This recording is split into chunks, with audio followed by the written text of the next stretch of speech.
बुलेटिनमध्ये आपलं स्वागत आहे। बुलेटिनच्या सुरुवातीलाच एक महत्त्वाची बातमी आहे। ठाकरे बंधूंची आज संयुक्त पत्रकार परिषद होणार आहे। विद्यार्थ्यांच्या आंदोलनासंदर्भात ठाकरे बंधू भाष्य करणार आहेत। सकाळी 11 वाजता ठाकरे बंधूंची पत्रकार परिषद आहे। सीजेपीच्या आंदोलनाला ठाकरे बंधूंचा पाठिंबा आहे। विद्यार्थ्यांच्या भवितव्यासाठी ठाकरे बंधू पुन्हा एकत्र येत आहेत। मुंबईत 26 जुलैला ठाकरे बंधूंचा संयुक्त मोर्चा देखील निघणार आहे। सुरुवातीला केवळ राज ठाकरे आज पत्रकार परिषद घेणार असल्याचं सांगितलं गेलं होतं, मात्र आता दोन्ही बंधू अनेक दिवसांनी एकत्रित पत्रकार परिषद घेत असल्यानं या पत्रकार परिषदेवर सगळ्यांचं लक्ष आहे।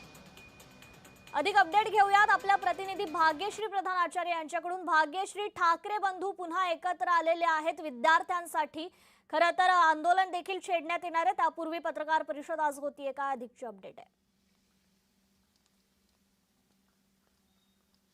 नक्कीच कृपा, जर आपण बघितलं तर ज्या वेळेला महापालिका निवडणुका होत्या त्यावेळी ते एकत्र आले होते। एकत्र त्यांनी सभा देखील घेतलेल्या होत्या, पत्रकार परिषदा घेतल्या होत्या। मात्र खूप दिवस झाले दोन्ही ठाकरे बंधू एकत्र आले नाहीत। त्यामुळे एक जी विचार होता मनात की ठाकरे बंधूंचं पुन्हा कुठे विस्कटलंय का, अशा पद्धतीची चर्चा देखील मोठ्या प्रमाणात रंगू लागली होती। आणि त्याचबरोबर आपण बघितलं की निवडणुकीच्या दरम्यान देखील फार मनसेला यश आलं नव्हतं, त्यामुळे कुठेतरी ठाकरे बंधू कमी पडले असं देखील बोललं जात होतं। मात्र आज अनेक दिवसांनी जर आपण बघितलं तर दोन्ही ठाकरे बंधू जे आहेत ते एकत्र आलेले पाहायला मिळतात। विद्यार्थ्यांसाठी एकत्र आले। काल जर आपण बघितलं तर राज ठाकरेंच्या घराबाहेर सतत 3 दिवस झाले मोठ्या प्रमाणात विद्यार्थी जे आहेत ते रस्त्यावर उतरताना पाहायला मिळतात। स्वतः शर्मिला ठाकरे असतील, अमित ठाकरे असतील किंवा आदित्य ठाकरे असतील, या विद्यार्थ्यांच्या पाठीमागे खंबीरपणे उभे राहिलेत। काल अमित ठाकरे आणि आदित्य ठाकरे स्वतः चेंबूर येथील पोलीस स्थानकात देखील गेलेले पाहायला मिळाले। आणि विद्यार्थी ज्यांना डिटेन करण्यात आलेलं होतं, पोलिसांनी ताब्यात घेतलेलं होतं, त्या सगळ्या विद्यार्थ्यांना सोडवलेलं आहे।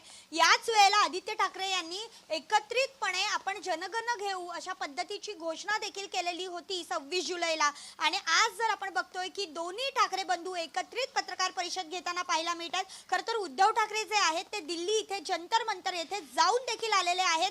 त्यामुळे नेमकं आज या पत्रकार परिषदेत हे दोन्ही बंधू काय संबोधित करतायत हे बघणं देखील तितकंच महत्त्वाचं ठरणार आहे। कृपा जी, निश्चितच भाग्यश्री, धन्यवाद आपण दिलेल्या या अपडेट संदर्भात।